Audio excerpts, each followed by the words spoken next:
On se différencie par notre techno. On a une techno qui est beaucoup plus software, beaucoup plus agile. Ce que ça veut dire, c'est que derrière dans l'entrepôt, les choses sont flexibles, on peut faire changer ses flux, on peut rééquilibrer ses flux en permanence. Et donc, je pense que si on a réussi à percer, c'est parce qu'on n'avait pas la même promesse pour les clients. On avait vraiment cette promesse de flexibilité supplémentaire. Bonjour à tous, bienvenue chez Innovation Leaders, le podcast de la communauté Together by Tech, propulsé par Equiden, qui a pour objectif de vous inspirer et vous donner des tips pour une meilleure utilisation de la tech au service de votre performance personnelle, de celle de votre équipe ou encore celle de votre organisation. Vous retrouverez toutes les notes de ce podcast sur notre site togetherbytech.com. D'ici là, bonne écoute. On n'est pas encore très nombreux à connaître Exotech, et pourtant Exotech, c'est après Ledger l'une des premières licornes françaises qui fait pas dans le logiciel pour une fois, mais qui fait dans l'industriel. Fondée en 2015 par deux ingés, cette startup s'emballe depuis. Elle compte désormais un peu plus de 350 employés, membre d'une X40, valorisée à peu près un peu plus de 2 milliards de dollars. Et on fait le point sur ce phénomène et sur un de ses cerveaux qui est derrière ce succès, puisqu'on reçoit Renaud Heitz, qui est cofondeur et CTO d'Exotech. Salut Renaud, content de t'avoir avec nous, tu sais. Bonjour, merci. Et content de t'avoir parce que c'est déjà des sujets liés à l'indus, ça va nous changer un peu. On n'en a pas beaucoup sur Innovation Leaders. On sort aussi de l'écosystème parisien parce qu'on se retrouve dans le Nord, à Croix, berceau familial pour moi. Et puis tout simplement parce que les sujets dont on va parler sont hyper inspirants pour toute personne sensible à l'entrepreneuriat, dans des sujets assez ambitieux technologiquement, dans un marché qui peut paraître un peu plus fermé qu'il ne l'est. Et voilà, et pour tous ceux qui sont sensibles à la tech et l'innovation, il y a de belles histoires à raconter. Et pour être original par rapport aux précédents épisodes, j'ai envie que tu me parles un peu de toi, de qui tu es, de ton parcours, à la fois académique et pro, et comprendre un peu le cheminement, les étapes qui t'ont amené à avoir l'idée d'Exotech et à la mettre en œuvre. Ça marche. Donc, moi, je suis passionné par la robotique depuis longtemps, depuis quasi tout le temps. J'avais commencé par des coupes de robotique, je me souviens, au lycée. J'ai continué pendant mes études. Et donc, je pense que c'est un domaine qui m'a rapidement passionné sur le côté multidiscipline. C'est-à-dire, il y a de l'informatique, et moi j'aime bien l'informatique, mais il n'y a pas que de l'informatique. C'est de l'informatique qui fait bouger le monde, c'est de l'informatique où il faut passer par des cartes électroniques qu'on peut souder pour piloter un moteur. Ensuite, derrière, il faut un châssis, il faut de la mécanique, il faut mettre tout ça ensemble. Et ce qui fait que rapidement, c'est un jeu auquel on joue pas tout seul. Parce qu'on se rend compte que si on veut faire un robot qui est chouette quand on joue, il faut qu'on se mette à plusieurs. Il y en a qui vont spécialiser un peu plus sur la méca, sur la construction, d'autres sur les principes, d'autres sur le logiciel. Et je pense que c'est ça qui m'a plu dès le début. Donc, de la robotique, j'ai choisi d'en faire dans ma spécialisation pendant mon école d'ingénieur. Et ensuite, quand j'ai terminé, je suis allé rejoindre BA Systems, qui est une entreprise qui fait de la robotique à Rennes, sur du transport de palettes en automatique. Et c'est là aussi où j'ai rencontré Romain. On a commencé à travailler là-bas. Et donc, moi, je faisais les algorithmes à l'intérieur du robot pour le guider, pour trouver la palette. Et ensuite, algorithme de la gestion de flotte de ces robots à l'intérieur d'un entrepôt pour que tous ensemble, ils naviguent correctement. Et Romain, du coup, vous êtes suivi d'ailleurs chez BA, chez General Electric après, et puis après... Et ensuite, on a fondé. Okay, donc oui, ça, c'est une longue histoire. On a fait à peu près toute notre carrière ensemble. Okay. Et après BA, justement, grand groupe, côté GE. Voilà, après BA, donc avec BA, on avait fait un travail d'innovation avec General Electric. Okay. C'est comme ça que je les ai découverts. Et donc ensuite, j'ai rebondi à General Electric en tant qu'architecte logiciel robotique, donc un petit peu leader technique d'équipe qui faisait du software embarqué, traitant réel, dans le médical, etc. Je crois, non? À l'intérieur. Ouais. Voilà, dans le médical, sur des systèmes de radiologie interventionnelle. Donc, c'est de la radio qui permet de guider les gestes d'un chirurgien pour faire de la chirurgie minimalement invasive. Comme il a la radio qui le guide, il n'est pas obligé d'ouvrir autant le corps. Il va permettre de faire des interventions qui sont moins intrusives. Donc, super intéressant d'un point de vue techno, parce que quand on travaille avec un corps humain autour, on est obligé d'avoir énormément de perception. Donc, une robotique intelligente. On peut pas juste dire, fais telle trajectoire, puis telle autre, tout ira bien. On est obligé de s'adapter à ce qui se passe autour. Et donc, des challenges. Et des challenges supplémentaires parce qu'on doit le faire avec un degré de certitude de réussite qui est immense. Quand on fait du médical, on peut pas se dire ça marchera dans 99% des cas. Il y a toute une philosophie autour du Six Sigma qui est énormément appliquée à General Electric, qui est de dire ça doit marcher globalement tout le temps. En tout cas, on doit prouver avec une probabilité très très grande que ça marche. Un autre aspect intéressant dans le médical, c'est que c'est normé. Typiquement, on a donc l'Europe et la FDA aux États-Unis qui valident le dossier, ce qui fait qu'on doit en avance faire le produit parfait. Parce qu'une fois qu'il est certifié, on n'a plus le droit de le bouger. Si on voulait le bouger ne serait-ce que d'une virgule, il faudrait repasser par la certification. Et ça impose, c'est là où j'ai vraiment appris mon travail d'ingénieur, de réussir à comprendre comment est-ce qu'en amont, je vais essayer de penser à tout, penser bien sûr à mon besoin client, mais aussi à mes contraintes de production, de déploiement, de maintenance, de fin de vie, etc. Ouais. Tout doit être pris en compte. Et de légal, effectivement. Okay. Et donc là, je considère que c'est vraiment là où j'ai appris mon métier, de la différence entre faire un projet, c'est-à-dire quelque chose, je l'adapte, ça va à peu près marcher, je l'adapterai une fois sur site, je fais un produit, quelque chose qui est pensé pour répondre à un marché et qui est capable de scaler même s'il y a du hardware, parce que comme je l'ai pensé en amont, après ce qui va rester, c'est entre guillemets uniquement de la production et du déploiement, mais j'ai plus besoin de toucher à mon produit une fois que j'ai lancé ma commercialisation. Et là, t'avais pas du tout de lien avec la partie business. Alors, à General Electric, je pense qu'ils sont assez forts pour que personne soit déconnecté du business. Ils ont un process qu'on appelle l'URS, le User Requirements, qui va être au centre au final de l'engineering. Donc, de réussir à formaliser le besoin utilisateur. Donc, nous, c'était les chirurgiens, les nurses, les personnes à l'intérieur des blocs opératoires.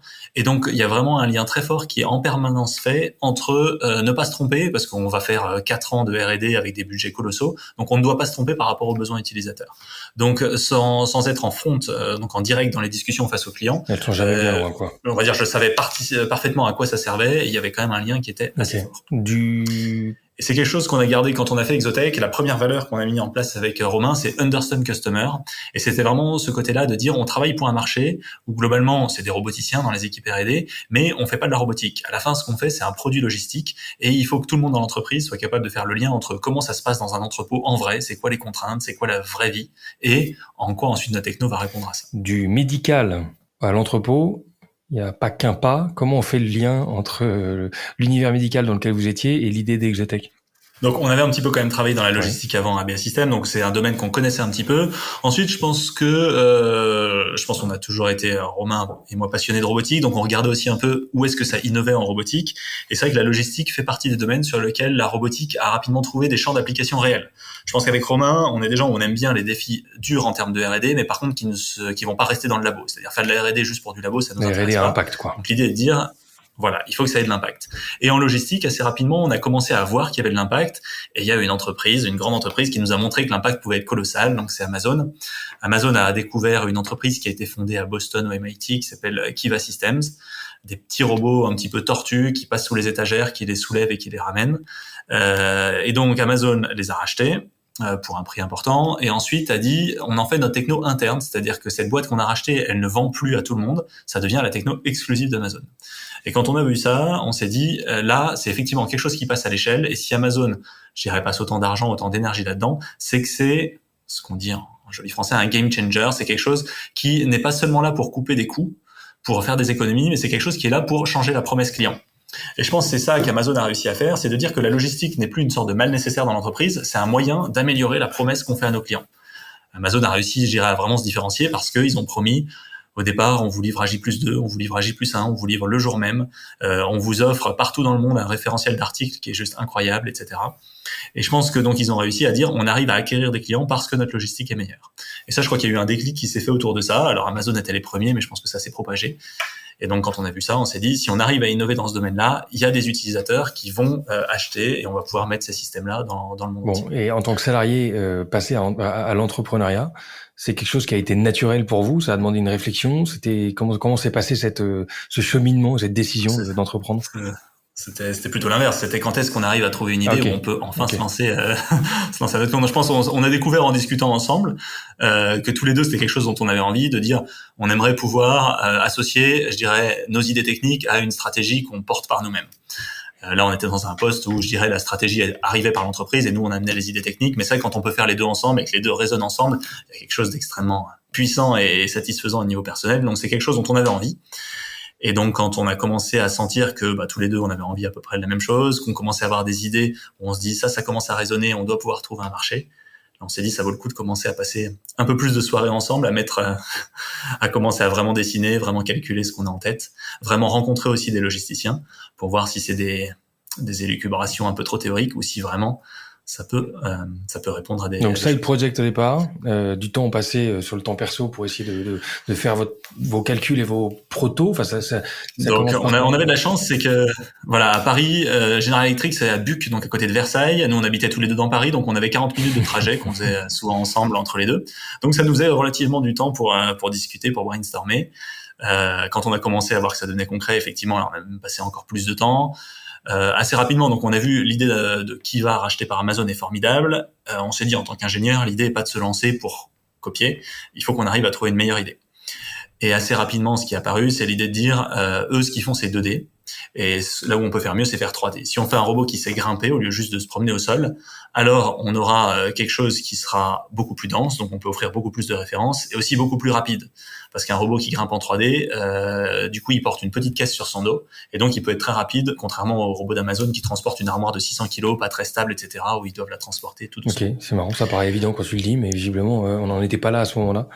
Et Mais je pense que ce qu'a fait Kiva, c'était déjà une révolution. Pour moi, je suis ultra admiratif de ce qu'ils ont fait. C'est une énorme révolution par rapport à ce qu'ils existaient avant. Voilà, je pense qu'ils l'ont inventé en 2009, 2007, 2008, 2009. Nous, voilà, on arrive quasiment 10 ans après, et je pense qu'on apporte une autre idée majeure.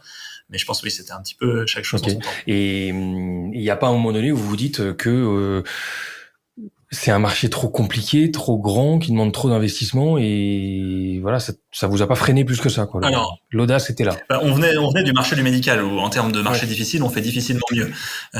Marché médical, donc des technologies difficiles, le fait de faire des tests extrêmement difficiles parce qu'on peut pas disposer de corps humain ou quoi que ce soit comme on veut, la validation extrêmement difficile. Donc la logistique est un marché qui est quand même plus agile, plus souple que le médical. Et ensuite, ce qu'on a fait, c'est qu'on a dit customer first. On se lance pas juste sur une idée, on va voir les clients. Et donc là, on a commencé à arpenter la France. On connaissait pas énormément de logisticiens, mais on a réussi à en trouver un, deux qui nous ont recommandé leurs copains, leurs anciens collègues, etc. Et donc d'entrepôt en entrepôt, de visite en visite, on a commencé à sentir que oui, ce qu'on racontait avait une résonance et qu'il fallait qu'on continue à Et là, du aller coup, la plus loin. vision ou le marché que vous souhaitez adresser, c'est lequel, si on le synthétise? Donc le marché, c'est le e-commerce, c'est-à-dire des gens qui ont des entrepôts, qui stockent des articles dans ces entrepôts et qui à un moment vont avoir une commande qui va tomber. Et là, il faut rassembler des articles entre eux pour faire une commande. Et comme on est sur des entrepôts qui font des dizaines de milliers de mètres carrés, rassembler ces articles, ça paraît facile, mais non, c'est long. C'est comme quand vous prenez votre caddie au supermarché et que vous devez faire tout le tour du magasin pour récupérer. Alors quand vous faites vos courses, vous récupérez, je crois, en moyenne de l'ordre de 40 références différentes. Quand on est sur du e-commerce, vous faites le même tour, mais pour en récupérer 2. Et donc là, en termes de logistique, plus on arrive vers la fin, plus ça coûte cher. Au tout début, on transporte un conteneur, donc on fait un mouvement de bateau, de camion, pour peut-être 10 000 clients. Ensuite, on va transporter une palette. Pareil, une palette, on fait un mouvement de chariot à fourche pour environ 1000 clients. Là, on en est au moment où, pour votre commande, on va envoyer quelqu'un avec un caddie qui va bosser globalement 5-10 minutes juste pour vous. Il n'y a plus rien de massifié.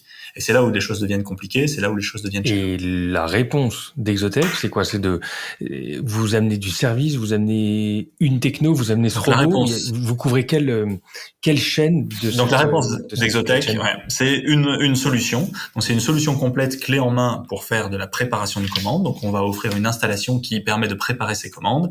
Et le grand principe, c'est ce qu'on appelle du goods to man. Donc ce que je racontais avant de pousser un caddie, c'est du man to goods. Le man Va vers le pousse son produit. caddie et va vers les biens. Le goods to man, l'homme est fixe. Et ce sont des machines, donc dans notre cas des robots, qui vont aller chercher les articles et qui vont les ramener à l'opérateur. Donc l'opérateur, au lieu de faire 15 km dans sa journée en courant, il va être à son poste de travail, dans une position ergonomique. Les articles vont défiler dans la bonne séquence devant lui, il les récupère et il confectionne les commandes des clients. Donc c'est ça basiquement. Donc si je suis un peu plus concret, ça va être des flottes de robots. On a de 25 à 500 robots sur une installation qui vont naviguer ensemble, pilotés par un système de supervision, qui vont aller donc rouler au sol, grimper dans les racks jusqu'à potentiellement 12 mètres de haut, récupérer la caisse avec le bon article et le ramener dans la bonne séquence. Okay. Et vous vendez directement on va dire au distributeur et vous avez aucun lien avec la plateforme e-commerce. Nous, on vend effectivement aux e-commerçants. Donc, on a vendu pour Cdiscount, pour Decathlon, pour Gap, pour Uniqlo. Donc, ces gens-là ont leur entrepôt. Nous, on va pas fournir les murs de l'entrepôt, mais on fournit l'équipement à l'intérieur des murs de l'entrepôt. Donc, globalement, quand on se met d'accord avec un client, il y a deux grands chiffres. Il y a combien vous avez de références à stocker. Ça va nous donner la taille du stockage. Et combien vous avez de flux. Donc, un flux, ça peut être, par exemple, moi, je fais du 5000 bacs par heure. Donc je vais faire du 60 000 bacs par jour en termes de nombre d'articles à apporter pour préparer mes commandes. À partir de ça, ça va dimensionner la flotte de robots. Et nous, une fois qu'on a ces deux données, on est capable de designer une solution. On va se mettre d'accord avec le plan précis de son entrepôt pour bien le faire rentrer en fonction de sa hauteur sous plafond, en fonction de la position de ses poteaux. Et à partir de ce moment-là, on signe, on a un prix, on a un plan d'implantation, et on va être capable de dérouler le projet et de le dérouler assez rapidement. Visiblement, tu peux nous donner un peu quelques chiffres et quelques peut-être illustrations pour qu'on se rende compte un peu de la taille du projet ou de l'entreprise Exotech aujourd'hui? Exotech, donc on a commencé fin 2015.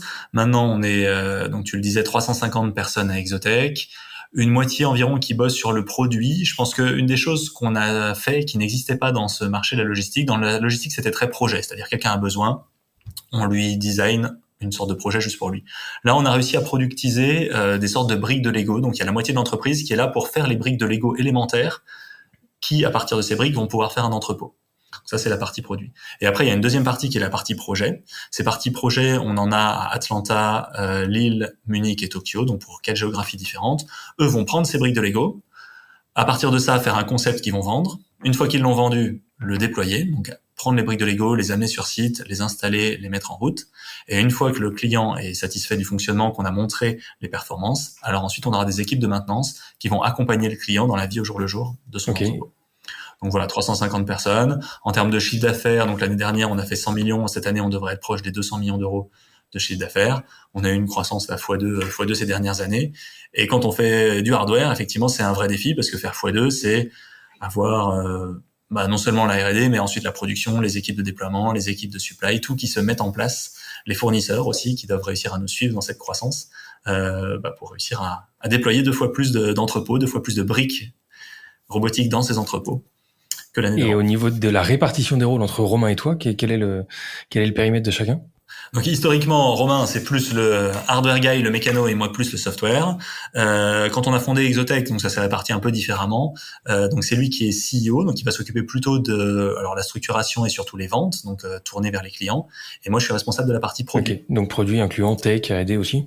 Voilà, R&D et production. Et j'ai envie que tu me racontes justement l'histoire de la tech parce que au début, tu étais seul, tu parlais de calcul dans tes trajets de transport. On commence par bosser sur quoi en termes d'environnement quand on veut s'attaquer à un tel sujet? En termes, j'ai envie de dire, d'outils, de techno, je sais pas, est-ce qu'on fait un prototype? Donc, la première chose sur laquelle on doit pas se rater, avant même de faire des protos, c'est les spécifications clients. Donc, je pense que le plus important, surtout quand on va être sur des investissements R&D forts, c'est de ne pas se tromper. On n'est pas comme sur du logiciel où on peut dire qu'on le fait un petit peu en mode agile et toutes les 3 semaines sur le sprint, on va se réorienter. Il faut passer énormément de temps à avoir compris comment ça marchait le client, c'est-à-dire compris ce qu'il va raconter au premier abord, c'est-à-dire ce qu'il veut, c'est de la performance, ce qu'il veut, etc. Mais compris aussi ce qui parfois il ne va pas penser à raconter, des contraintes sismiques dans les entrepôts, des contraintes d'ergonomie, etc. Donc je pense que le plus important en ingénierie, c'est, on pourrait dire, le product market fit, c'est-à-dire de faire résonner un concept avec vraiment un besoin et des contraintes du client. Et donc on s'est interdit au début de faire justement des protos ou de faire des R&D produits, c'était vraiment penser le besoin. Exactement. Donc je pense qu'on a commencé en novembre et quand on a vendu notre premier système, on avait sur le système Skypod globalement un PowerPoint. Okay. Et donc c'est en juillet 2016, on avait fait une sorte de mini proto pour montrer quand même qu'on savait faire des choses, mais qui était vraiment un proto qui n'allait, c'était pas du tout le produit, c'était juste un petit robot qui partait, qui allait prendre un bac et qui le ramenait, juste on va dire pour illustrer notre propos. Mais le fond de ce qu'on vendait était uniquement dans un PowerPoint. Okay. Mais par contre un PowerPoint extrêmement creusé pas sur des arguments marketing, je dirais un petit peu standard, mais sur vraiment travailler sur les spécifications du produit et montrer en quoi ça répondait précisément aux contraintes, aux calculs de ROI, aux utilités, aux performances que doit avoir un entrepôt logistique. Et je pense que c'est ça qui nous a mis 9 mois à bâtir, à avoir un PowerPoint qui vraiment résonne avec la vie au jour le jour de ceux qui allaient nous acheter nos produits. Et donc grâce à ça, on a réussi en juillet, en même temps, à la fois à lever des fonds et à trouver un client. Il y avait un petit peu ce côté-là d'un client qui nous dit c'est bien, mais comment je peux vous faire confiance? Il faudrait que vous ayez un peu plus de fonds. Puis des fonds qui disaient c'est bien, mais ce serait bien que vous ayez un client. On a dit discuter ensemble, on y va. Et donc en juillet, je crois 1 ou 2 semaines d'intervalle, on a signé les deux en même temps. Et là pour le coup, ça a été le départ de la Donc à peu près 1 an après le lancement de votre projet, entre la réflexion, la définition, la présentation, le financement. Exactement. Okay. Et là après, quelles sont les grandes phases si on regarde entre le moment où on est en PowerPoint et le moment où on passe en concret et aujourd'hui? Est-ce qu'il y a eu des grandes phases d'ailleurs, je sais pas, Oui. Alors il y a une constante qui est recrutement, recrutement et Ok. recrutement. On est sur donc des technos qui sont difficiles, avancés, et ce que je disais, un côté très pluridisciplinaire. On fait pas un robot tout seul. Il y a du software, il y a de l'électronique, il y a de la batterie, il y a de la communication sans fil, il y a de la mécanique sur la structure pour le stockage, de la mécanique de détail dans le robot. Donc ça a été réussir à rassembler ces équipes pluridisciplinaires, réussir aussi à les faire travailler ensemble, les faire trouver les mécanismes au jour le jour pour que, je dirais, la communication passe dans tous les sens et qu'on fasse pas, je dirais, trois couches indépendantes les unes des autres, mais qu'on fasse bien un seul robot où le hardware pallie une difficulté d'algorithme, le capteur permet d'avoir une information supplémentaire que le software exploite pour compenser la déflexion d'une pièce mécanique, etc. Donc réussir à faire marcher tout ça ensemble, je pense que c'est ça ça a été ça le défi.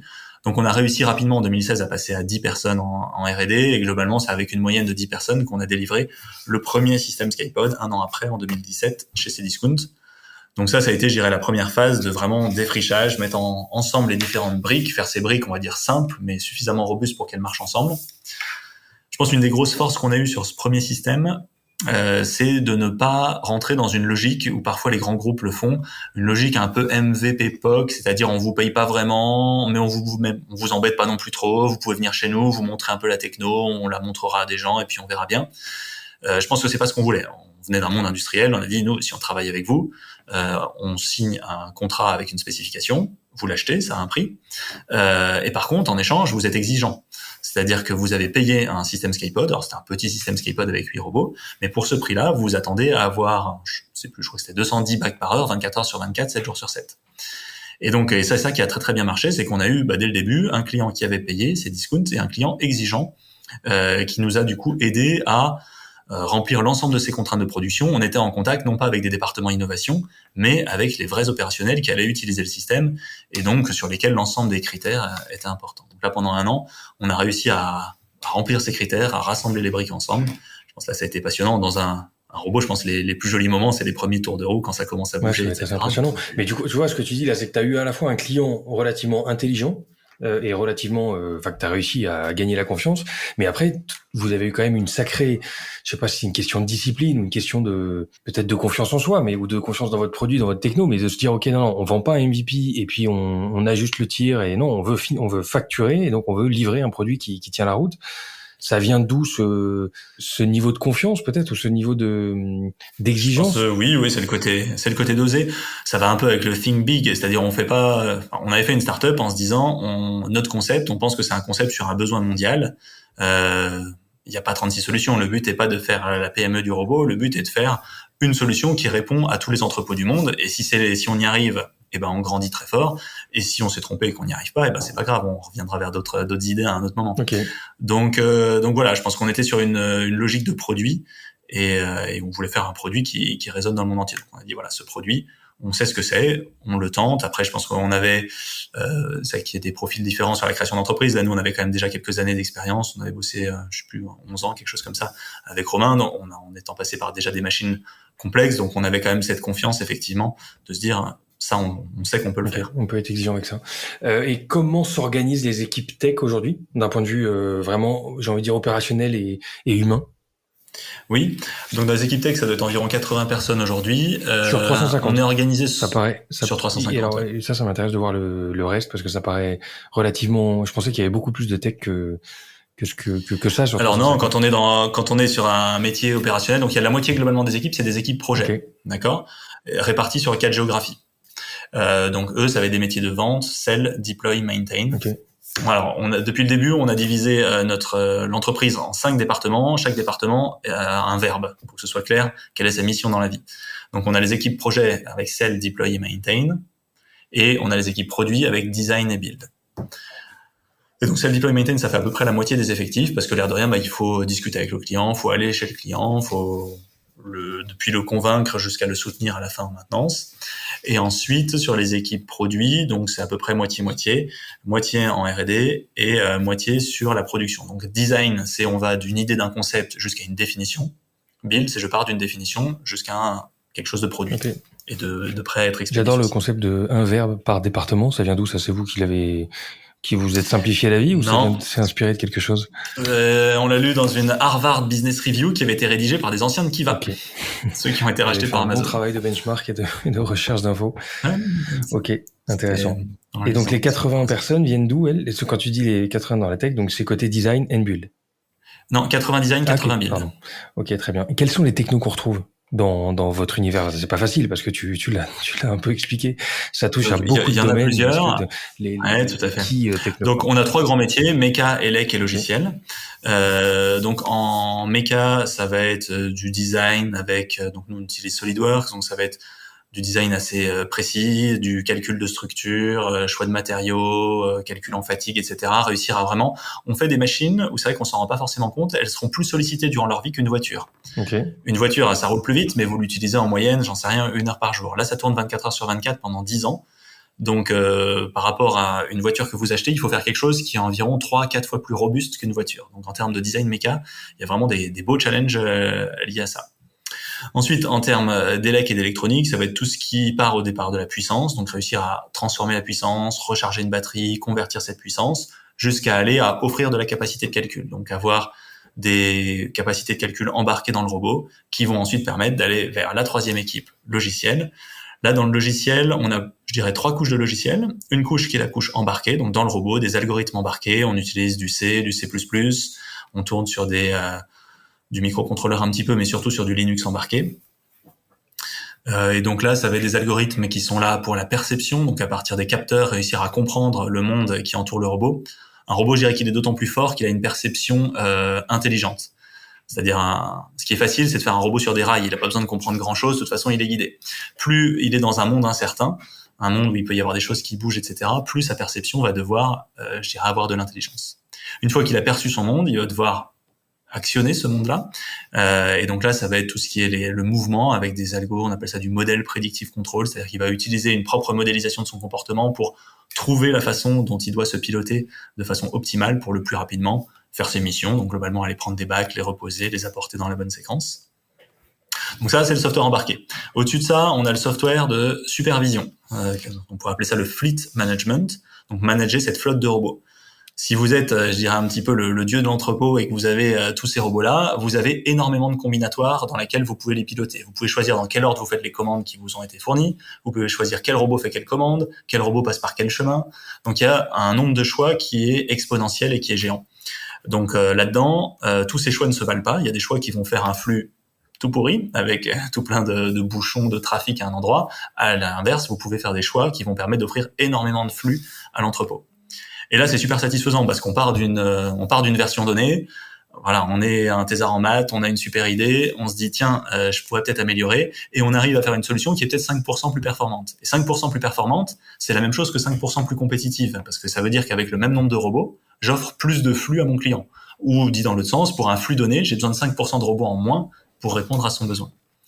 Donc là, énormément de maths, énormément d'optimisation, d'intelligence artificielle, de théorie des graphes, pour réussir à trouver les meilleures stratégies de pilotage. Et la troisième couche logicielle, c'est les algorithmes métiers, puisqu'à la fin, on offre une fonction logistique clé en main. Donc ça va être les modes logistiques dont a besoin un entrepôt, la capacité à ranger des articles, la capacité bien sûr à préparer des commandes, la capacité à faire de l'inventaire, à gérer les stocks, etc. Ok, impressionnant. Voilà un peu les différentes stacks techniques qu'on manipule.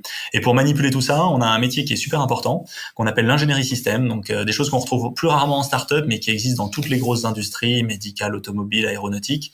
Ça a été inventé d'ailleurs par l'aéronautique. C'est ceux qui vont être les coordinateurs techniques, ceux qui vont faire que justement toutes ces technos soient pensées les unes avec les autres pour qu'on arrive à la fin à un produit. Je vous prends 10 secondes pour vous dire que ce podcast vous est proposé par Equiden. Equiden, c'est la start-up qui vous accompagne dans vos projets tech, product, data et engineering et qui repense l'approche des ESN traditionnels. En 2 ans, cette société de conseil compte plus de 130 personnes et s'est déployée dans 6 pays. Pour en savoir plus et pour participer à l'aventure, suivez-nous sur LinkedIn ou sur equiden.com, E-2-K-I-D-E-N. Bonne écoute! Et il y a des routines qui existent ou dans les process pour faire communiquer un peu ces équipes-là qui viennent de mondes un peu différents mais qui doivent penser tous dans la même direction. Est-ce que d'un point de vue organisationnel, il y a des inspirations en termes de méthodes ou des choses que vous avez trouvées par vous-même ou implémentées où tu t'es dit ça fonctionne bien, ça permet vraiment d'une efficacité entre les équipes. Ouais. Tout à fait. Donc on a une organisation déjà qui est un petit peu matricielle, c'est-à-dire qu'on a des managers par compétences, ceux qui vont recruter leurs équipes, les former, etc. Mais au jour le jour, c'est pas eux les plus importants. Les plus importants, ça va être les chefs de projet. On a des chefs de projet, et là nos projets, on va dire, sont inspirés des méthodes agiles, mais réadaptés à notre sauce pour pouvoir inclure le hardware à l'intérieur de ces méthodes agiles. Et donc ces chefs de projet vont se faire affecter par les managers des équipes pluridisciplinaires, donc typiquement une dizaine de personnes. Ils vont avoir un scope. Souvent, on essaie de dire 10 personnes, 1 an, c'est pas mal. Donc, ils vont avoir un scope où sur 1 an, le but, c'est d'atteindre tel objectif. Par exemple, 5% de plus de cadence, ou un robot plus léger, plus robuste, plus rapide, ou une réduction de coûts, etc. Et donc là, ils vont se battre avec tous les métiers ensemble, et c'est eux qui vont faire les rituels. Donc eux, on a un stand-up le matin où ils vont se retrouver. Ils vont avoir des gestions de sprint par 3 semaines. Ensuite, on a la chance côté R&D, on a bâti des labos grandeur réelle, donc on a comme un entrepôt logistique à disposition de la R&D, et donc basé sur cet entrepôt logistique R&D, ils vont s'en servir pour donc pareil, l'animation. Toutes les 3 semaines, on a une semaine où cet entrepôt se met à faire de la logistique pour valider ce qu'on a inventé, pour vérifier si c'est robuste, et ensuite le mettre à disposition des projets. Ok, et c'est un peu comme un makerspace où tu dois accéder, où tu as la possibilité de mettre en œuvre tes idées, tester, Ça sert du tout début à la fin, c'est-à-dire depuis le moment de l'innovation, tiens, j'ai une idée, est-ce que c'est bon ou est-ce que c'est en fait pas si bon que ça, jusqu'à la fin de dire ça y est, maintenant on l'a implémenté, on la valide et on la secoue fort avant de l'envoyer sur le terrain chez nos clients. Et c'est marrant parce que tu parles de sprint. Moi, il y a pas longtemps, j'ai enregistré un épisode sur le modèle industriel de Tesla qui fait merger un peu les concepts de prod et d'ingénierie logicielle avec le monde industriel. Quand tu utilises ces termes-là, j'ai l'impression que ça s'en rapproche. T'en es peut-être pas à dormir dans tes usines, je crois pas, je sais pas. Mais est-ce que les méthodes industrielles et la mécanique de design et de production software sont des choses qui peuvent inspirer l'organisation chez Exotech? Oui, complètement. Moi, je viens du monde du software. C'est là où j'ai fait toute ma carrière et sur lequel je suis passionné. Donc oui, forcément, ça m'inspire énormément. Le logiciel a vraiment réussi à industrialiser des méthodes de design, à créer des méthodologies pour aller dans la bonne direction avec des product owners, avec etc. Toutes ces méthodologies. Je pense que le software a aussi énormément appris à paralléliser les développements, ce qu'on appelle des branches en logiciel, travailler en parallèle et ensuite pouvoir remerger le travail ensemble, faire une baseline et repartir de là pour rediverger et reconverger 3 semaines après, etc.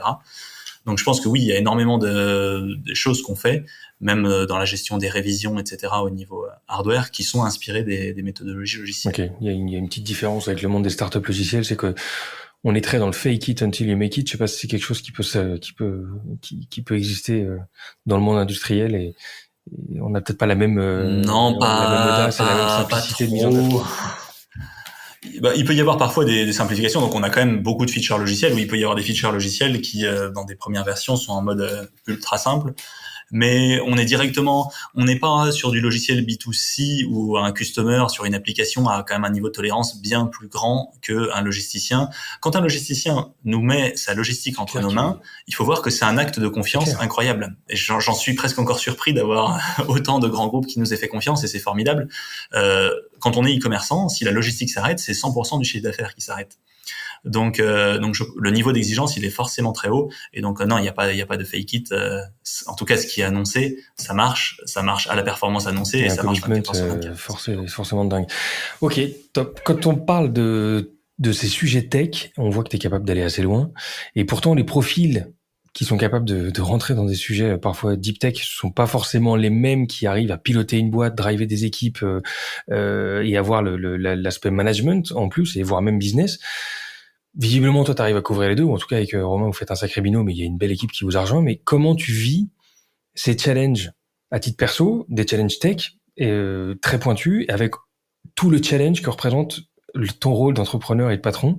Je sais pas, tu les vis comment ces challenges-là qui sont quand même assez variés? Et est-ce que tu as des inspirations particulières pour t'aider à mener tout ça? Je pense que ça vient des ressorts qui nous font nous lever le matin. Moi, clairement, la tech est un ressort, mais c'est pas le seul. Je pense qu'il y en a peut-être 2 autres que je rajouterais. Il y en a un, c'est le plaisir à travailler en équipe. Ce que je disais, ce que j'ai découvert depuis le début en robotique. Quand on se passionne pendant ses études en robotique, on n'est pas à 23 heures derrière son PC tout seul dans sa chambre.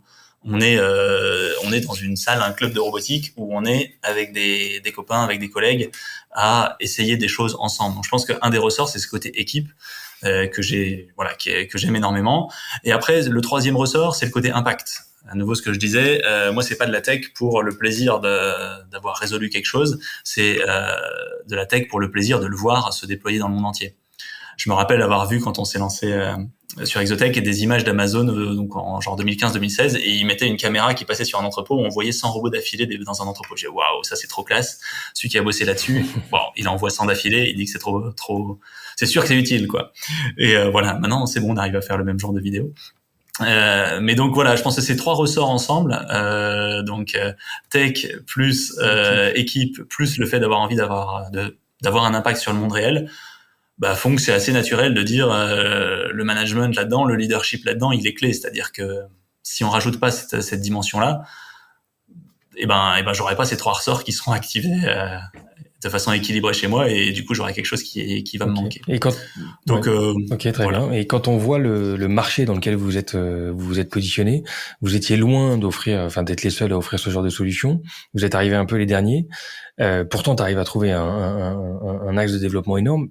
Avec un peu de recul maintenant, quels sont les leviers, tu penses, ou les éléments qui ont fait que Exotech a le succès qu'on lui connaît?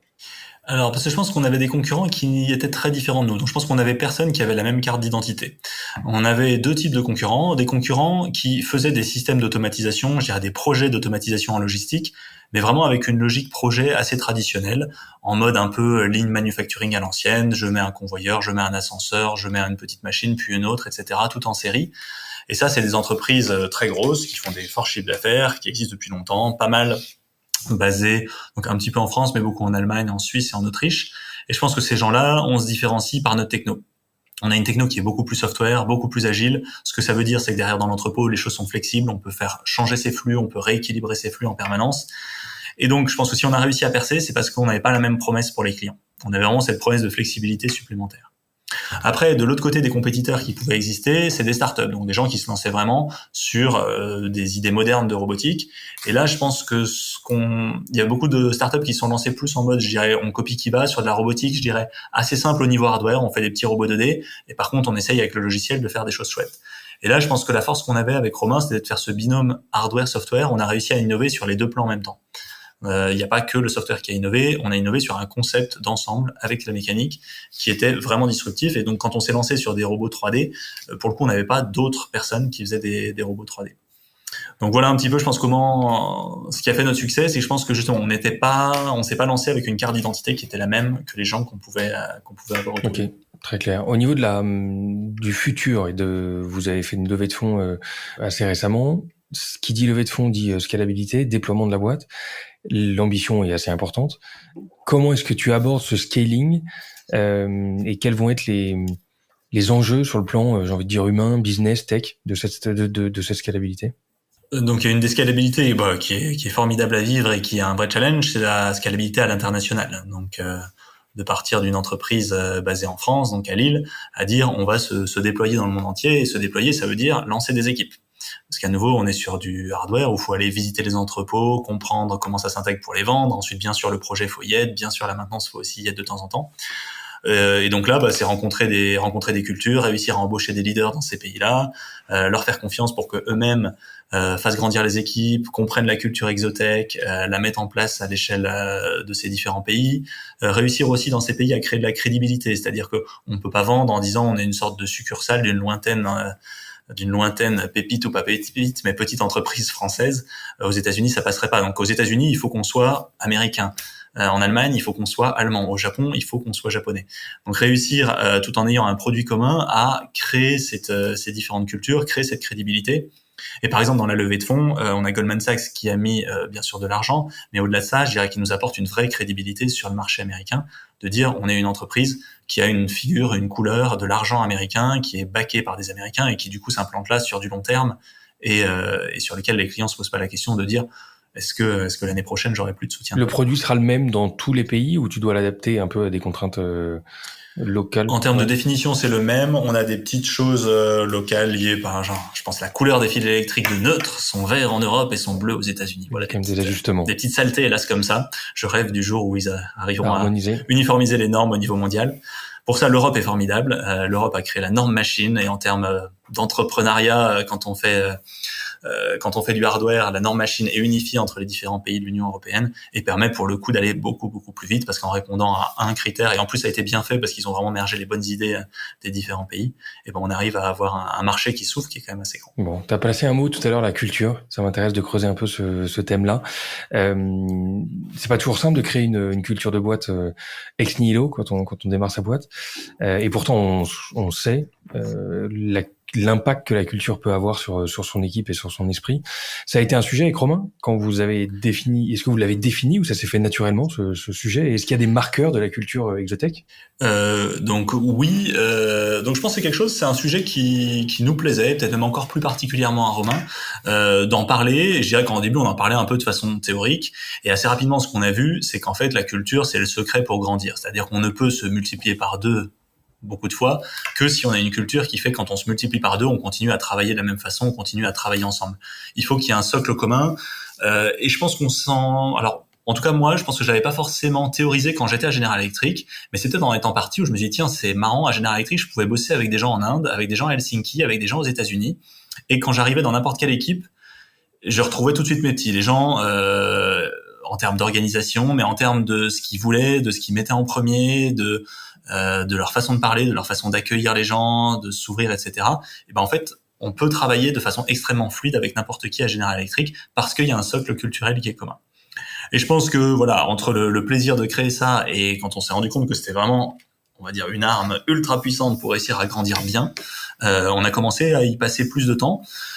Même si au final, donc les trois grands principes qui nous guident, ils sont là depuis le début. Je parlais tout à l'heure du Understand Customer qui a commencé avant même qu'on attaque, où on a dit on ne se lance pas à faire quelque chose tant qu'on n'a pas compris exactement à quoi ça doit servir.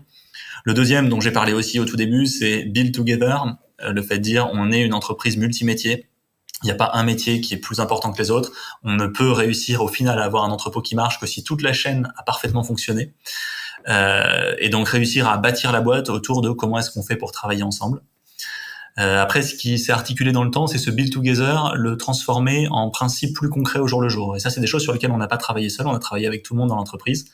Et donc ça, on a découpé en 12, on va dire, conseils, 12 propositions pour aider à travailler ensemble. Et le troisième, c'est Be Proud. Be Proud, et là, je pense qu'on a un côté avec Exotech assez festif, où je pense qu'on est fier, mais je pense que c'est content, on est capable de faire la fête quand on a réussi à atteindre des milestones. Et ça, je pense que ça fait partie aussi de notre identité, de dire que si on passe autant d'énergie à réussir à soulever des montagnes et à avoir de l'impact sur le monde, il faut aussi se féliciter et exactement. Bon là-dessus. Avec un futur bureau qui, je l'ai lu il y a pas longtemps, là, qui va permettre d'accueillir des bons moments entre vous. Là, vous êtes en train de construire un sacré. Enfin, vous n'étiez pas dedans. C'est pas facile quand on. Non, on n'est pas dedans. Ça va prendre 2 ans. C'est pas facile quand on grandit vite parce que pour le coup, les baux d'entreprise sont pas vraiment taillés souvent pour les startups. Ouais. Nous, à chaque fois qu'on a loué quelque chose, on s'est dit oula, c'est méga trop grand. Et puis 18 mois après, on a fait aïe, il faut trouver autre chose. Donc là, actuellement, on est répartis sur 3 zones autour de l'île. On est vraiment pas loin les uns des autres, mais malgré tout, il faut prendre le vélo pour aller d'une zone à une autre. Donc on avait envie de pouvoir se retrouver tous ensemble. Une des choses qui nous tient à cœur dans notre identité industrielle, c'est d'être tous ensemble autour de la production. On fait la zone de production et autour, on crée les bureaux de l'ensemble des équipes. Ça doit être tellement excitant de se lancer dans un projet comme ça, de construction de ton propre bâtiment, c'est quand même fascinant. Ouais, et ça, c'est génial. Et moi, je pense que j'ai découvert une facette, pour le coup, que je connaissais pas du tout, qui était l'architecture, où on réfléchit d'abord par adjectif, c'est-à-dire de ressenti, de dire j'ai envie de créer quelque chose qui exprime ça, qui fasse ressentir ça. Avec un côté à la fois très fonctionnel, parce que c'est des flux, c'est des personnes, c'est des mètres carrés, et c'est ces adjectifs qui se rajoutent, et on va mélanger le tout. Il n'y a pas une notion de est-ce que c'est beau ou est-ce que c'est pas beau, c'est qu'est-ce que je ressens quand je vois ça. Qu'est-ce qu'on veut inspirer comme... Okay. Exactement. Et ça, c'était formidable comme projet. Donc ça, c'est effectivement une nouvelle facette. Je pense que c'est ça qui est royal quand on est entrepreneur, c'est d'avoir droit de vivre autant de vies en même temps, autant de facettes, de faire un peu d'architecture, continuer à faire de la tech, faire... animer le leadership, découvrir d'autres cultures dans le monde entier. Et recruter. Parle-moi un peu du recrutement, parce que l'enjeu des visiblement la techno, la maturité est là, ou en tout cas pas loin. En revanche, côté people, c'est un des gros enjeux. Ça m'intéresse de voir comment il y a 2 choses qui m'intéressent. C'est voir comment tu essayes, peut-être réussi, mais essaye de te démarquer dans un marché qui est hyper compétitif, où tout le monde s'arrache un peu les compétences rares du marché. Donc, comment on se démarque? Et ensuite, ça m'intéresse de voir un peu comment tu abordes le process de recrutement, si tant est qu'il y ait un schéma, mais en tout cas, pour les parties tech, ça m'intéresse. Donc comment est-ce qu'on essaye de se démarquer? Je pense la première chose, c'est qu'on a quand même déjà une chance, c'est que il n'y a pas grand monde dans le monde entier qui peut offrir des carrières extrêmement high-tech en robotique et extrêmement impactantes. High-tech dans un labo, vous trouverez. Impactante sur une technologie un peu simple, je sais pas, des choses industrielles un peu plus traditionnelles, un train, des choses comme ça, vous trouverez. Faire du high-tech avec vraiment des choses avancées dans quelque chose qui est impactant, il y en a pas énormément. Et je pense que c'est ça qu'on met en avant, qu'on essaye de montrer, qu'on essaye de communiquer. C'est voilà, moi je pense, même je me rappelle quand je suis sorti de mes études, je cherchais ça. Je cherchais à dire, j'ai envie de continuer à faire des choses incroyables, mais je veux pas faire une thèse, je veux le faire dans une entreprise avec un produit. Et j'avais eu un peu de mal à trouver. Là, je pense qu'on offre ça, et donc je pense que c'est à nous de le faire savoir. La deuxième chose pour réussir à se démarquer, je pense, c'est que je pense qu'il faut savoir parler en direct aux gens, et il faut que les gens qui parlent, ce soit les équipes techniques, ce soit les managers. Donc on peut pas sous-traiter le recrutement. Le recrutement, je pense, ça fait partie de notre mission, bon, ma mission, moi bien sûr en tant que CTO, mais la mission des managers dans mes équipes, la mission même des personnes R&D. Et ça se voit, en fait, il y a des gens, parfois, on est en train d'attaquer un challenge où le challenge est tellement gros qu'on sait qu'on va devoir être plus nombreux pour le faire. Les équipes le savent. Et du coup, ce recrutement, au final, ça fait partie de leur défi aussi à eux. Ils voient bien que s'ils restent à, j'en sais rien, s'ils sont à 4 sur un projet et qu'il faut être 8, ces 4 autres-là, il faut les trouver. Et donc, on va en discuter tous en équipe, depuis les mécanos, les softs, les élecs, leurs managers, moi, pour dire, mais où est-ce qu'on peut les trouver? Comment on les trouve? Comment on les convainc? Et du coup, ça revient au final à leur parler par des gens qui ont le même métier. Donc, quand on appelle des candidats, quand on discute, quand on est sur des conférences, c'est vraiment les gens du métier qui vont parler aux gens qu'on va essayer. Ouais, d'accord, c'est pas eux qui prospectent ou qui font les premiers calls, c'est quand même le recrutement qui intervient. Mais alors, ils vont aller dans leurs anciennes écoles pour raconter ce qu'ils font, etc. Mais oui, on a quand même. Donc après, sur la méthodologie précise, on a là actuellement, on doit avoir, je crois, 7 personnes à Exotech qu'on appelle talent acquisition, qui passent leur temps sur le côté, communiquer sur ce qu'on fait pour voilà, avoir un site internet qui raconte vraiment ce qu'on fait, parce que je pense qu'on fait des choses chouettes et que si on le fait savoir, ça nous aide, et qui ensuite vont appeler les gens, communiquer, etc. Donc ça va être tout ce qui est prise de contact. Ensuite, on a un process qu'on a mis en place qu'on appelle les exotests. Un exotest, c'est un entretien technique. Donc, quand quelqu'un, on va dire, est intéressé, la première chose qu'il va faire, c'est passer 1 heure globalement en visio avec une des personnes, donc vraiment une des personnes des équipes techniques. Là, ce sera plus des personnes du recrutement, sur une sorte de problématique. Et souvent, c'est une problématique entre guillemets un peu bizarre. Un exotest, c'est pas là pour cocher les compétences en mode QCM. C'est là pour faire une mise en situation un peu particulière où on va voir comment on interagit avec la personne, principalement pour dégrossir, pour dire comment est-ce que la personne va poser des questions, pour clarifier les hypothèses, pour proposer des concepts, vérifier que les concepts qu'elle propose collent avec ce qui avait été demandé. Il y a un peu du Google. Donc, c'est là-dessus que la personne. Google fait des questions un peu loufoques comme ça pour. Exactement, okay. Exactement. Et donc ça, on l'a théorisé. Donc on a une 50aine d'exotests. On a fait une petite plateforme informatique qui met en relation, etc., pour avoir quelque chose d'efficace. Et donc on passe cette première phase qui est une validation nécessaire. Si ça marche pas, c'est fini. Et si ça marche, ensuite on va aller directement vers les managers qui vont prendre contact, qui vont faire venir, montrer un petit peu ce qu'on fait ici et avancer. Et donc tout le monde est centralisé, en tout cas pour les équipes qui sont dans les bureaux du Nord, sont dans les bureaux. Vous avez aussi du remote. Bon, par contre, si c'est les équipes produits sont globalement basées à Lille. Après les équipes projets sont sur la terre entière. On aime bien, je pense, travailler en équipe. On a nos labos pour faire tout n'est pas forcément R&D, etc. faisable en remote. Donc tout peut pas se faire à distance. Pour autant, effectivement, et puis depuis le Covid, forcément, ça a un petit peu changé. Donc il y a aussi du remote qui se fait, mais je dirais que c'est plus du remote ponctuel quand il y a un besoin, etc., qu'un remote vraiment organisé. On n'a pas de personnes qui vont travailler sur un projet et habiter à des centaines de kilomètres. Les gens sont pas loin, donc sont chez eux si c'est mieux de bosser depuis chez eux, mais elles sont capables de venir si à un moment il faut faire des tests en réel. Et puis voilà, puis ça va un peu le côté be proud, il y a quand même régulièrement des choses qui s'organisent à l'après-midi même pour le soir même, donc si on est trop loin, c'est compliqué. Bon, top, canon. Merci pour ces infos. Quelques questions rapides avant de se quitter. Ça m'intéresse de savoir ce qui t'a donné le plus de fil à retordre depuis 2015 dans cette aventure. On a l'impression que tout a été linéaire et que la croissance est là et que tout se passe naturellement, mais j'imagine qu'il y a eu des moments de galère. Lesquels? Enfin, ou le sujet le plus complexe pour toi? Je pense que le sujet que tu as cité, qui est celui du recrutement, a été celui sur lequel je me suis posé le plus de questions. Est-ce qu'on va y arriver? Est-ce qu'on va réussir à attirer les bonnes personnes? Je voulais pas faire de compromis sur les compétences ou la qualité, donc les bonnes personnes à temps pour réussir à suivre les défis qu'on s'est donnés. Je pense que ça fait partie des choses sur lesquelles il y a plusieurs fois je me suis dit, ça va quand même vraiment pas être facile. Et ça n'a pas toujours été facile, mais au final on a réussi et on continue à réussir, et c'est encore fait partie des sujets difficiles. Qu'est-ce qu'il y a pu avoir d'autre à part le recrutement? Je pense que des phases, on a eu des moments où notre produit a d'un coup grandi, c'est-à-dire est passé à l'échelle, donc s'est fait secouer de façon beaucoup plus forte. Donc on est passé d'abord de système, donc le premier faisait 8, ensuite on a fait un plus gros. J'ai souvenir d'une des grosses étapes, on a fait un entrepôt pour Carrefour dans lequel il y avait plus de 200 robots, où là ça nous a pas mal secoué de réussir à faire passer cette technologie à l'échelle. On savait que ce serait un moment où on aurait besoin de grandir, on a grandi, ça a été un challenge. Je savais aussi que nos équipes étaient taillées pour y arriver, mais ça a été un des moments sur lesquels il a fallu réfléchir très fort. Oui. Bon, cool. Et toi, t'as dit, je voulais pas faire de compromis, et j'ai l'impression que ça te caractérise pas mal, parce que tu disais tout à l'heure qu'au niveau des sales, t'avais pas envie de faire de compromis non plus pour vendre un truc qui était pas forcément abouti. Non, si je vends, c'est que je vends un truc qui tient la route. Et ce compromis-là, on doit malgré tout le trouver entre l'équilibre pro et l'équilibre perso. Je sais pas si c'est un sujet pour toi de réussir à faire la part des choses et de garder du temps pour toi, mais ça m'intéresse, et je te perçois comme très structuré, très discipliné. Je suis sûr que t'as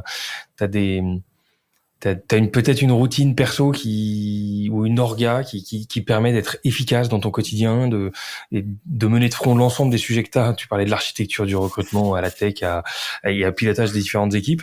Mais est-ce qu'il y a des éléments que tu peux nous donner dans ton organisation perso, dans les outils que tu utilises, peut-être dans la manière dont t'organises ton agenda, qui te permettent d'être efficace, et des choses que t'as trouvées et qui fonctionnent bien et que tu pourrais partager? Alors, dans la façon dont je m'organise, il y a un côté, je trouve, qui est formidable, et en particulier pour les gens qui ont un rôle de leadership, c'est le stand-up le matin. Le stand-up, c'est un moyen formidable, en passant peu de temps, d'avoir une vision d'ensemble des équipes au sens leur énergie, est-ce que ça va bien, leurs défis, ou est-ce qu'ils sont bloqués. Donc ça, je pense que c'est quelque chose qui est extrêmement efficace pour faire remonter très vite les défis et être synchronisé sur les défis. Et ça, tu fais avec des équipes différentes, ou Donc toutes les équipes, on a 2 stand-up, on a un stand-up général où là c'est tous les départements ensemble, ça dure 2 minutes par département juste pour partager les défis de chaque département. Donc au total on va y passer maximum 10 minutes, et après on a 10 minutes par petite équipe. Où là c'est à l'intérieur de personnes qui travaillent ensemble, où là chacun va pouvoir s'exprimer pour mettre ces défis-là. Donc moi je suis dans le premier bien sûr, et après je vais me déplacer en fonction des jours sur les équipes, en fonction des sollicitations qu'elles ont. Quand je sais qu'il y a une équipe qui est sur un sujet chaud, je vais aller à leur stand-up, et là ça permet tout de suite de sentir le pouls, de voir les difficultés. Et donc ensuite, je pense que le raisonnement à avoir, c'est où est-ce que je peux le mieux investir mon temps dans ma journée. Globalement, la journée, je vais la planifier principalement avec des meetings, et j'essaye à partir de fin d'après-midi et soirée de pouvoir plus me consacrer moi à mes tâches personnelles, à contribuer à faire avancer. Donc c'est principalement comme ça que je vais m'organiser. Donc rien de super révolutionnaire, au risque de te décevoir un petit peu. Et après, sur le découpage vie pro vie perso, là j'ai une super méthode, c'est avoir des enfants, où les enfants voilà, partir du bureau, ça permet qu'on peut. Exactement, donc je les emmène le matin, ça me fait un point de départ, et ensuite. Et dans les apps qui t'aident à gérer ton quotidien, tes prios, tes notes et tout ça, tu utilises, il y a des choses que... Donc l'agenda pour moi c'est un outil primordial, c'est un outil qui est très bien pour interagir, c'est aussi un outil pour se bloquer des moments. Si je sais que je dois contribuer et que j'aurai besoin d'1 heure et demie pour faire quelque chose, je me le mets dans mon agenda, je vais me le planifier. Et après, sur les tâches un petit peu plus long terme, un petit peu en mode backlog, des choses qu'il faudrait pas que j'oublie, là, je vais utiliser un OneNote assez simplement, mais de façon, on va dire que je structure de façon dynamique avec mes sortes de petites tables et mes priorités pour réussir à garder une vue d'ensemble. Ok, cool. Est-ce qu'il y a des boîtes qui t'impressionnent en termes de vision ou d'exécution tech dans l'écosystème en ce moment? C'est vrai que on me pose souvent la question, et en vrai, je pense que la boîte qui m'a le plus marqué et qui m'impressionne le plus, je pense que c'est General Electric, donc on peut pas dire que ce soit une start-up de l'écosystème tech, mais c'est une boîte qui est quand même formidable par les challenges qu'elle est capable d'apporter, formidable par la structure qu'elle est capable de mettre en place, formidable, je pense, dans les personnes qu'on y trouve, par la culture qui les relie, qui font que c'est facile de travailler les uns avec les autres. Donc je pense que voilà, les leaders qui ont fait de Jack Welch, etc. à General Electric, je pense que ce sont des gens, la formation aussi qu'ils ont réussi, et la formation sur le leadership avec une université à Crotonville, etc. C'est vrai que j'en ai pas parlé, on a aussi mis en place une université à Exotech, là, qui est juste à côté. Donc, pareil, des choses dont on s'est inspiré. Donc je pense que dans les boîtes qui m'ont formé, bien sûr, parce que j'y ai passé du temps, mais qui m'inspirent, je pense que je mettrais même General Electric avant l'écosystème de start-up que je connais un tout petit peu moins. Ok, cool. Et est-ce qu'il y a justement, peut-être pas dans les entreprises, mais dans les personnes, il y a une personne qui je sais pas, qui a pu t'inspirer, qui pourrait être un mentor pour toi? Je pense il y a des managers que j'ai eus, notamment des managers à General Electric, oui, qui m'ont permis de se rendre compte que en s'organisant bien, on pouvait avoir un impact qui est complètement démultiplié. Donc voilà, je pense que c'est plus dans les gens qui m'ont appris ça dans mon parcours professionnel que je vais retrouver ces inspirations. Est-ce qu'il y a un conseil qu'on t'a donné qui s'est avéré très utile? Je pense qu'il y a quelque chose, oui, effectivement, qu'on nous a dit au tout début d'Exotech, make product, not projects. Donc faire des produits, faire du projet, c'est-à-dire si on passe beaucoup d'énergie, il faut que ce soit quelque chose qui serve au monde entier et qui serve pas pour un cas d'utilisation. Et ça, je pense que voilà, tu parlais du côté pas faire de compromis. Je pense effectivement, on a avec Romain un côté un petit peu parfois assez direct. Et je pense que ça, c'est quelque chose sur lesquels on a mis des barrières et on a dit, on va passer beaucoup d'énergie. À nouveau recruter, c'est pas facile, donc on a une quantité d'énergie à passer qui est limitée. Il faut qu'on la passe sur des choses qui vont servir au monde entier. Si on commence à dire qu'on passe notre énergie, notre cerveau à résoudre une problématique pour une fois et qu'ensuite on passe à la deuxième, oui, qui vont servir au monde entier, mais qui vont être standardisés. C'est-à-dire que voilà, qui sont scalables. Exactement. Donc ce côté make product not project, et c'est pas facile parce que parfois on dit ce client-là il me demande un truc bizarre, c'est que valable dans la papeterie quand il fait plus de 30 degrés et qu'il y a que des personnes comme ci qui y travaillent, mais malgré tout ça me permettrait d'avoir un contrat, est-ce que j'y vais? Ouais, mais ça me bluffe, ça me bluffe parce que de réussir à dire non à du business pour en préserver beaucoup plus après, c'est un truc qui est pas forcément inné pour tout le monde. Non, c'est quelque chose qui est pas facile. C'est le fait d'accepter de prendre des risques. C'est le fait aussi d'être proactif, c'est-à-dire qu'il faut pas attendre que le business arrive. Il faut aller chercher le business là où on sait que notre standard va marcher. Ouais, mais c'est parce que si on attend que les opportunités arrivent, là on peut être sûr que les opportunités qui vont arriver, ça va sans doute être des choses qui vont pas forcément coller avec la roadmap qu'on a envie. Ouais, mais je pense que c'est dans ce que tu dis. Moi, ce que je comprends aussi, c'est que la connaissance du marché est fondamentale parce qu'en fait, oui, il y a un marché de la papeterie 30 degrés, mais en fait, les gars, j'ai roulé ma bosse, j'ai regardé, j'ai rencontré et je sais qu'il y a toute une autre frange du marché qui, là, elle est adressable avec un produit. Je connais le marché. C'est pour ça qu'on a passé ces 9 premiers mois à ne pas vendre. C'est-à-dire, une des premières choses dont on s'est rendu compte, c'est qu'on était bien mieux reçu dans un entrepôt si on ne vendait pas, mais qu'on écoutait. C'est-à-dire qu'on n'est pas arrivé en mode, on a un super concept, on est une start-up de 2, etc. Est-ce que vous voulez l'acheter? C'était plutôt, comment est-ce que vous fonctionnez? Et puis après, à force de rencontrer des gens, on a commencé à avoir, des convictions, j'appellerais le PGCD, le plus grand dénominateur commun, de dire, il y a des choses qu'on retrouve à plein d'endroits. Et puis il y en a d'autres qu'on nous a dit, mais on les a jamais retrouvées à d'autres endroits. Bon, voilà, là où il va falloir se focaliser, quoi.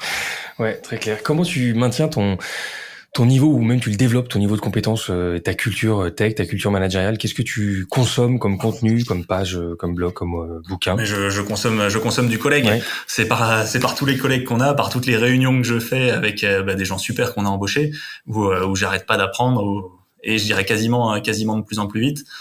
Ça va être, on va discuter finance sur comment est-ce qu'on lance notre organisation financière aux États-Unis. Ça va être avec le marketing de comment est-ce qu'on organise proprement un product market fit sur une entreprise grandeur, enfin beaucoup plus grande. Ça va être bien sûr avec les équipes tech sur différentes stats techniques que moi j'avais pas manipulées par moi-même.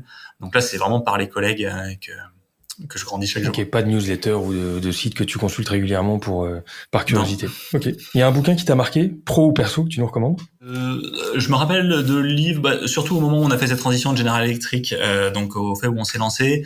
Alors, comment ça s'appelait? J'ai oublié le nom, mais surtout cette notion, par exemple, du minimum viable product, c'est-à-dire de se lancer en commençant par essayer d'épurer au maximum la spécification, donc de faire les choses les plus simples possibles. Il faudrait que je retrouve le nom. Là, je ne vais pas le retrouver comme ça. Okay.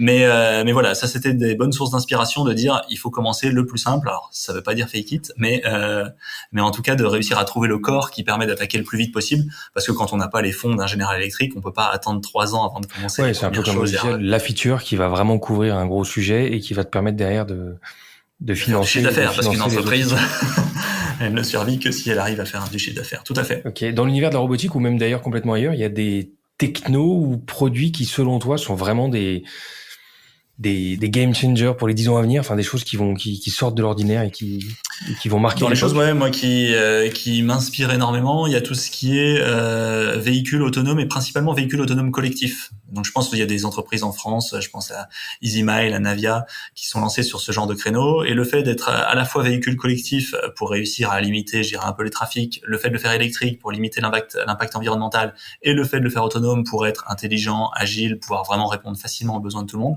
Ça, pour moi, je trouve que c'est des technos qui sont, je pense, qui vont changer notre quotidien et qui sont, qui en tout cas m'inspirent beaucoup. Ok. Est-ce qu'il y a une app dans ton téléphone que tu nous recommanderais d'avoir? Alors, si je fais un peu mon vieux jeu, à la limite, une app que je recommande de pas oublier, c'est le téléphone, où je vois parfois dans les équipes, on a des gens qui sont capables de faire des Slack, de faire des Outlook, de faire des apps modernes pour se parler par écrit et par émoticône. Et je pense que l'air de rien, alors quand on peut se lever et aller au bureau du collègue, c'est bien. Quand on est un peu plus loin, le fait de se parler, le fait de se voir comme on le fait maintenant, je pense que c'est des choses à pas oublier. Et je vois parfois des jeunes qui arrivent, qui sont très très forts pour faire plein de choses, mais par contre quand il s'agit d'appeler un fournisseur au téléphone pour un moment, se mettre d'accord, sentir, mais au final vous êtes content ou vous êtes pas content de bosser avec nous? Ça va le scaling ou ça va pas? Il y a quand même des choses qu'on peut faire passer et qu'on a du mal à faire. Moi j'en parlais ce matin chez Equiden dans ma boîte. J'ai plusieurs personnes qui me disent régulièrement, mais en fait on a essayé de te joindre, on n'a pas réussi. Et je dis mais c'est marrant, je crois pas l'avoir vu. Tu peux lui demander s'il m'a appelé. Ah oui, non, il t'a pas appelé. Donc en fait, il y a des messages. Donc je pense, voilà, faut pas oublier avec toutes ces applis modernes quand même le contact interpersonnel. Il y a rien qui peut le remplacer. Alors ça peut passer par de la visio aussi. Donc j'ai Teams et je fais des visios avec les équipes sur mon téléphone. Mais je dirais de façon générale, moi je suggère quand même de passer du temps ensemble. Bien. Et une dernière question avant de nous séparer. Si je devais inviter une personnalité dans le monde de la tech ou de l'innovation qui pour toi a un parcours un peu inspirant, tu me recommanderais d'inviter qui à ce micro? Je suis nul à ces questions-là. J'avoue que je suis tellement focalisé sur Exotech que je vais, alors que c'est pas du tout pour dire que je pense qu'il y a plein de gens bien, mais faut que je réfléchisse et si j'ai un nom, je te l'envoie par mail. Tu me tiendras au courant. Merci en tout cas Renaud pour cet échange. Désolé. C'est bien, c'était pas préparé. Merci beaucoup pour les infos et bravo pour ce parcours impressionnant. Et pourtant, je pense qu'on est qu'au début. Donc, bonne route à vous. On a encore plein de choses à bâtir. Merci beaucoup. Salut, merci pour cet échange. Voilà, cet épisode est terminé. J'espère qu'il vous aura plu. Si c'est le cas, suivez-nous sur LinkedIn ou directement sur notre site togetherbytech.com. Prochain épisode dans quelques jours. D'ici là, portez-vous bien.